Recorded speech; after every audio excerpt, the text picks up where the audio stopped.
Isaac डार साहब का BBC का इंटरव्यू पाकिस्तान में मकबूलियत के रिकॉर्ड तोड़ गया। डार साहब हमारे साथ मौजूद है। डार साहब आपका बहुत बहुत शुक्रिया। सर ये फरमाइएगा क्या वाकई दुनिया में सिर्फ आपकी एक ही प्रॉपर्टी है? बिस्मिल्लाहिर्रहमानिर्रहीम नहमदुहु व नसल्ली अला रसूलिल करीम। चौधरी साहब, बात यह है कि मेरा बिल्कुल एक ही घर है पूरे दुनिया में और वो लाहौर में है। और ये जो आपने अभी इंट्रो में अपना शहजाद अकबर का चलाया, ये बेसिकली हमने पूरे सिस्टम की मौकरी बनाई हुई है। एक टैक्स सिस्टम है और पाकिस्तान में कोई ऐसी चीज़ नहीं है जो मैंने कभी ली हो, मैंने डिक्लेयर ना की हो, जो मैंने कभी उसको डिस्पोज किया और डिक्लेयर ना किया हो। डिक्लेरेशन की बात नहीं है डॉक्टर साहब, बात यह है कि क्या वाकई एक ही प्रॉपर्टी है? क्योंकि अगर आपकी सिर्फ वही एक प्रॉपर्टी जो गुलबर्ग में एक घर था, तो क्या ही आप इसको तस्लीम करते हैं कि आपकी 6 एकड़ जमीन भी है मलोट में? नहीं, मैं उसको डिस्पोज कर चुका। जो चीजें डिस्पोज, चौधरी साहब इन्होंने इतने इनकॉम्पिटेंट हैं, ये इतने बेवकूफ हैं कि इन्होंने जो माजी की चीजें, इसीलिए मैं कह रहा हूं कि आपको थोड़ा सा सिस्टम समझना पड़ेगा।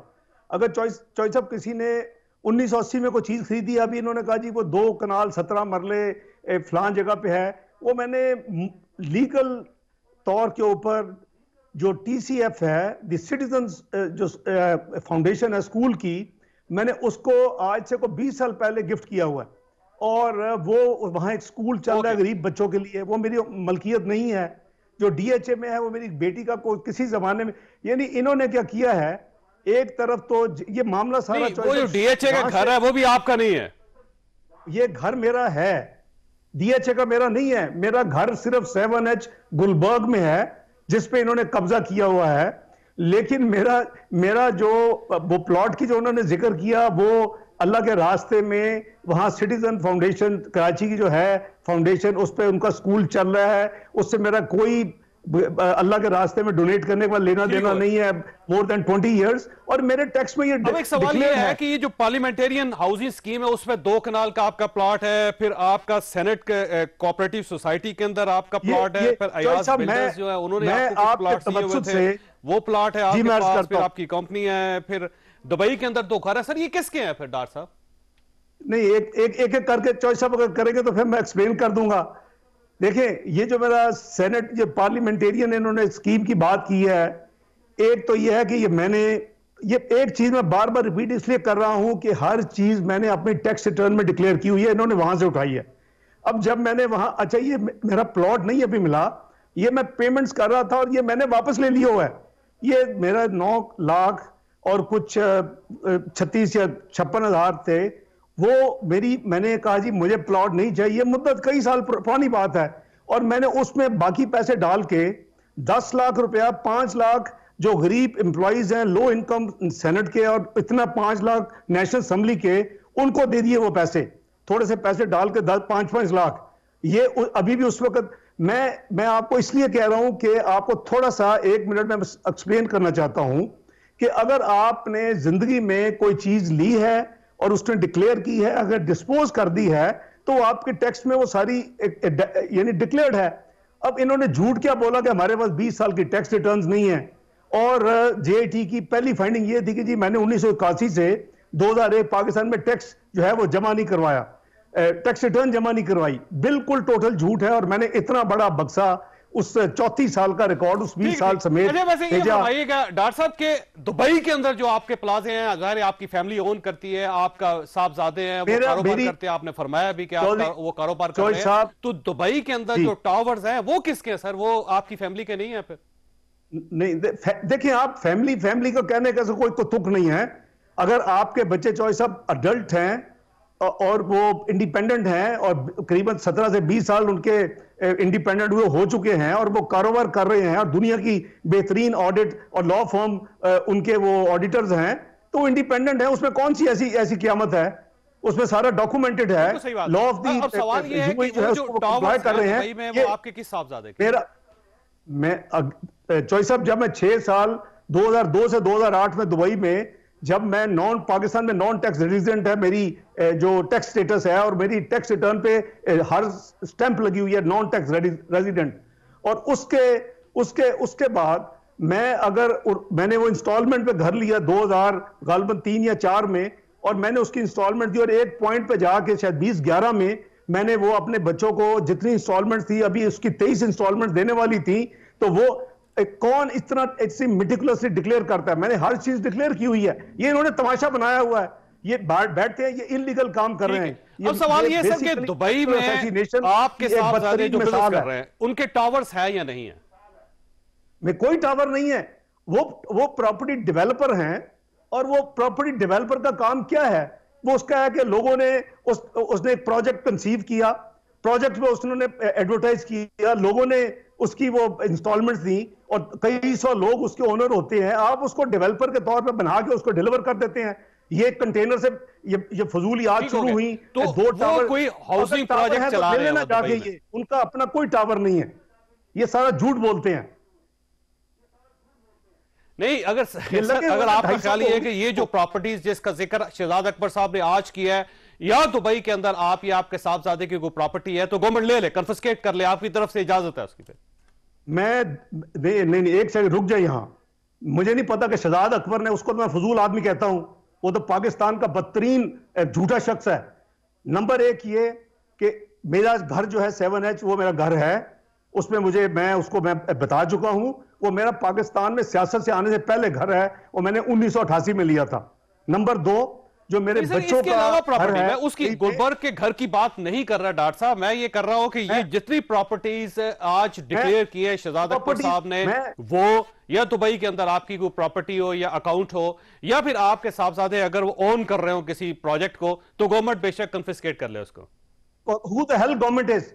अगर मेरे साहबजादे का कोई बिजनेस है और वो डॉक्यूमेंटेड है और वो लॉफुल है, वो इंडिपेंडेंट हैं, वो अडल्ट हैं, वो अपना कारोबार कर रहे हैं, तो ये कौन होते हैं जाके उसको कब्जा कर ले? जाए कब्जा करके दिखाएं ये कानून के मुताबिक वहां। ये इस तरह की चॉइस, सब ये स्वीपिंग स्टेटमेंट से काम नहीं चलेगा। दुबई में आपका कोई घर हो सर, दुबई में अगर आपका अपना घर हो, तो गवर्नमेंट कन्फिस्केट कर सकती है, उसको ले सकती है फिर? हाँ, अगर मेरा घर हो तो कर सकती है, लेकिन मैंने बताया कि मैंने इंस्टॉलमेंट में वो घर खरीदा, और मैंने उसकी इंस्टॉलमेंट्स दी 5-6 साल। जब मैं पाकिस्तान में वापस टैक्स रेजिडेंट हो गया, मैंने वो इंस्टॉलमेंट जो बाकी 23 देने वाली थी, वो मैंने, और ये डिक्लेयर्ड है। चॉइस मैं बार बार डिक्लेयर कर रहा हूं, ये कोई नहीं है, कोई छुपी चीज है।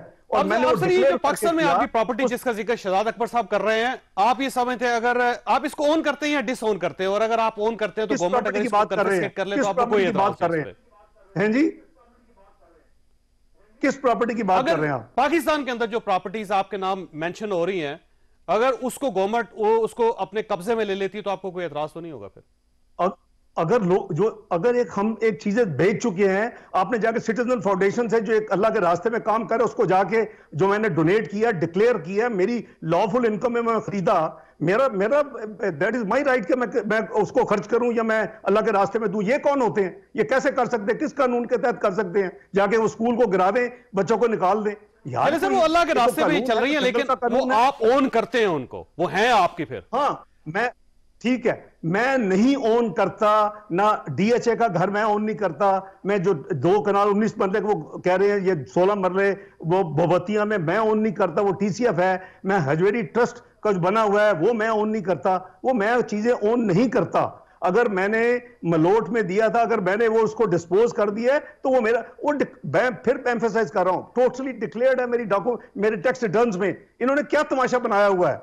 ये किसी प्रोफेशनल जो क्रेडिबल चार्टर्ड लेकिन सवाल पर वही है ना डॉक्टर साहब, आपने ये क्लेम किया था सिर्फ आपका इस घर के अलावा आपकी कोई प्रॉपर्टी नहीं। अब ये प्रॉपर्टीज हैं तो ये हैं, तो गवर्नमेंट कब्जा कर ले सर, इस पे ले ले गवर्नमेंट। आपको फिर कोई एतराज तो नहीं होना चाहिए ना, क्योंकि आपकी तो एक ही प्रॉपर्टी है जो गुलबर्ग, वो पहले ही गवर्नमेंट ये ले सकते हैं तो ले लें, लेकिन गैर कानूनी तौर पे तो ये हर काम गैर कानूनी करते हैं, तो अप टू देम। लेकिन मेरी नहीं है, ये मैं बता रहा हूं। अगर ये अल फलाह सोसाइटी में ये कहते हैं मैंने एडवांस पे किया, तो वो मैंने डिक्लेयर किया, वो एडवांस है, वो मेरी प्रॉपर्टी नहीं है, मुझे अभी तक प्लॉट नहीं मिला। अगर मेरी वाइफ ने वो जमा करवाई है, वो कई सालों से बंद है ना, उसके बाद हमें कोई इंस्टॉलमेंट ले रहे हैं ना, ये प्रॉपर्टी नहीं इसको गिनी जाती इस तरह की चीज को। तो ये चीजें ये फरमाइए सर, ये जो इंटरव्यू में मैंने देखा आपको, आप बड़े सेहतमंद थे वहां पे, क्योंकि अगर आप बीमार होते तो इतना अच्छा इंटरव्यू नहीं दे सकते थे आप, तो फिर आप पाकिस्तान वापस क्यों नहीं आ जाते सर? जब आपकी सेहत का कोई इशू नहीं है, आप कंफर्टेबल हैं, आप चल रहे हैं, दौड़ रहे हैं, भाग रहे हैं, इंटरव्यू दे रहे हैं, तो फिर आप लंदन में क्यों बैठे हुए हैं? चॉइस साहब, I am fighting against these people. मेरी सेहत खराब है, मेरी सर्वाइकल की इशू है, लेकिन आपको नजर आता है कि वहां इंसाफ हो रहा है? आपको नहीं पता कि असल बैकग्राउंड क्या है मेरी और ये सारे मसले की? आई एम श्योर कि पूरे पाकिस्तान को पता है। अगर आप ऑन कैमरा नहीं कहना चाहेंगे तो अलग बात है। मेरी डॉन लीग्स की सुलह कराने का इसके लिए तो आपको यहाँ आके अदालतों को मुतमईन करना पड़ेगा, क्योंकि अदालतें तो मुझे रोक किया गया है, मफरूर करा दे जो है। सॉरी, अदालतें तो आपको मफरूर समझती हैं सर? नहीं, मैंने उसके खिलाफ मेरी मफरूर समझती है सुप्रीम कोर्ट में, मैं उसको नहीं समझता। आप समझते कि ब्रिटेन में जो आपको पाकिस्तान आना चाहिए, आके अपना केस फाइट करें। अगर आप सही हैं तो मेरा ख्याल है गारंटी करते हैं कि मुझे इंसाफ मिलेगा। मेरी पौने 2 साल से पिटीशन क्यों नहीं डिस्पोज हो रही सुप्रीम कोर्ट में? मुझे इलीगली डिक्लेयर किसी गारंटी का इंतजार कर रहे हैं कि आपको गारंटी देगा तो फिर आप आएंगे। चॉइस साहब, आंखें बांधा, दुनिया लिख रही है ह्यूमन राइट्स वायलेशंस क्या हो रही हैं। आपने पाकिस्तान में फाशिज्म इज एट पीक। कोई अपोजिशन जो लीडर्स हैं उनको एक दीवार के साथ लगाया जा रहा है, मीडिया को गैग किया जा रहा है। पता नहीं अब किस हिम्मत से मेरा ये इंटरव्यू ले रहे हैं। एक तरफ मेरे ऊपर बैन है, दूसरी तरफ आज कल से सारी दुनिया जो है। अच्छा, ये नर्वसनेस। अच्छा डॉक्टर साहब, आपको अदालतों पे एतमाद नहीं है फिर? कर सके और एक 2 मिनट का क्लिप दिखा रहे हैं। अदालतों में भी एतमाद नहीं है फिर? सॉरी सर, आपको अदालतों में भी कोई एतमाद नहीं फिर? मैं आई वांट टू बी, मैं देखना चाहता हूं ना इंसाफ मुझे नजर आए। आपको नजर आ रहा है इंसाफ होता? मैं जब कह रहा हूं, आपने अदालत में पिटीशन की हुई है, लेकिन उसकी पैरवी करने के लिए आप खुद पाकिस्तान नहीं आ रहे, तो इसका मतलब ये हुआ कि आपको अदालतों में भी कोई एतमाद नहीं फिर?